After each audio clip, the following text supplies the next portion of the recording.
मैं डॉक्टर श्याम सुंदर शर्मा आज पुनः आप सभी का चिरायु गीता में स्वागत करता हूँ। सुदामा और उनकी पत्नी सुशीला दोनों ही परम भक्त थे।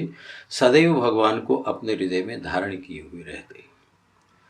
परिस्थितियां कुछ भी हों, भगवत नाम स्मरण से वंचित नहीं होते थे। सुदामा तो श्री कृष्ण के सहपाठी थे, इसलिए जो शिक्षा श्री कृष्ण ने प्राप्त की वही शिक्षा सुदामा ने प्राप्त की। इसका अर्थ ये हुआ कि सुदामा के ज्ञान पर संदेह नहीं किया जा सकता और पति के संसर्ग में रहकर सुशीला उनकी पत्नी भी भगवत दर्शनाभिलाषी हो गई, वह भी भक्त बन गई।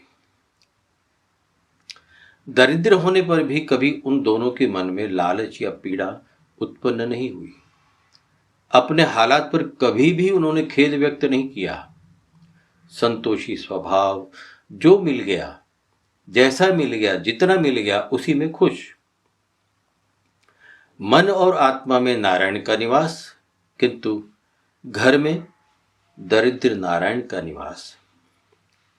उनके हालात ऐसे थे कि आज अगर भोजन पा लिया तो कल के भोजन का कोई भरोसा नहीं, मिलेगा भी या नहीं। ऐसी विकट परिस्थिति में भी दोनों भगवान का गुणगान करते रहते थे, थकते नहीं थे। अपने हालात को अपनी भक्ति पर हावी नहीं होने दिया उन्होंने। अद्भुत प्रेमी भक्त थे दोनों पति पत्नी। भगवान श्री कृष्ण ने स्वयं श्रीमद् भगवद गीता में भक्तों के विषय में कहा है कि चतुर्विधा भजन्ते माम जनाः सुकृति नोर अर्जुन आर्तो जिज्ञासुरर्थार्थी ज्ञानी च भरतवर्षभे तेषाम ज्ञानी नित्य युक्त एक भक्तिर्विशिष्यते प्रियो ही ज्ञानी नो अत्यर्थमहम सेच मम प्रिय है। क्या कहा? भगवान ने कहा, हे भरतवंशियों में श्रेष्ठ अर्जुन, पवित्र कर्म करने वाले अर्थार्थी, आर्त, जिज्ञासु और ज्ञानी यानी प्रेमी, ये चार प्रकार के मनुष्य मेरा भजन करते हैं, अर्थात मेरी शरण होते हैं। चारों ही भक्त बड़े उदार श्रेष्ठ भाव वाले होते हैं, किंतु चारों भक्तों में मुझ में निरंतर लगा हुआ अनन्य भक्ति वाला ज्ञानी यानी प्रेमी भक्त श्रेष्ठ है। क्योंकि ज्ञानी भक्त को मैं अत्यंत प्रिय हूं और वह मुझे अत्यंत प्रिय है। देखिए, उसका कारण है अर्थार्थी, आर्त और जिज्ञासु, ये तीन भक्त जो हैं वे सर्वथा भगवान के सम्मुख नहीं होते, परंतु प्रेमी भक्त निष्काम होने से सर्वथा सदैव भगवान के सम्मुख रहता है। और भगवान ने तो इतना तक कह दिया कि ऐसा ज्ञानी भक्त, प्रेमी भक्त तो मेरा ही स्वरूप है। क्यों? क्योंकि वह मुझसे अभिन्न है। उसकी इस गति से श्रेष्ठ दूसरी कोई गति ही नहीं। परिस्थिति चाहे जैसी भी हो, उसका मन डिगता नहीं, वह दृढ़ता से मुझ में ही स्थित होता है। कौन सा? प्रेमी भक्त। सुदामा और उनकी धर्म पत्नी सुशीला दोनों ही प्रेमी भक्त की श्रेणी में आते हैं। कथाओं में, शास्त्रों में सुदामा और उनकी पत्नी के जैसे अनेक दृष्टांत ऐसे आते हैं जो दिखते कुछ हैं और होते कुछ हैं। हम सब ये जानते हैं कि सुदामा की पत्नी ने जब सुदामा द्वारिकाधीश से मिलने द्वारिका जाते हैं तब 4 मुट्ठी चावलों की एक पोटली बनाकर सुदामा को दी थी और कहा था कि ये पोटली अपने प्रिय मित्र कृष्ण को देना। वैसे भी हमारी संस्कृति, हमारी सभ्यता ये सिखाती है कि किसी के यहाँ भी आप जब जाते हो तो खाली हाथ नहीं जाना चाहिए। बस इसी का निर्वाह करते हुए सुशीला ने 4 मुट्ठी चावल मित्र से मिलने, मित्र के घर जाते समय सुदामा के हाथ में थमा दिए।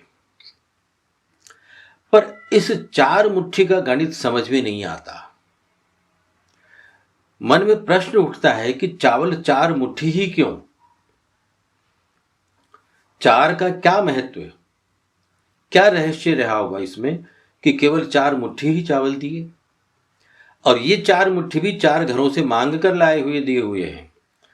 जब मांग कर ही लाने थे तो कोई शुभ अंक के दे देती, जैसे 7 मुट्ठी, 11 मुट्ठी या 21 मुट्ठी या 1.25 सेर।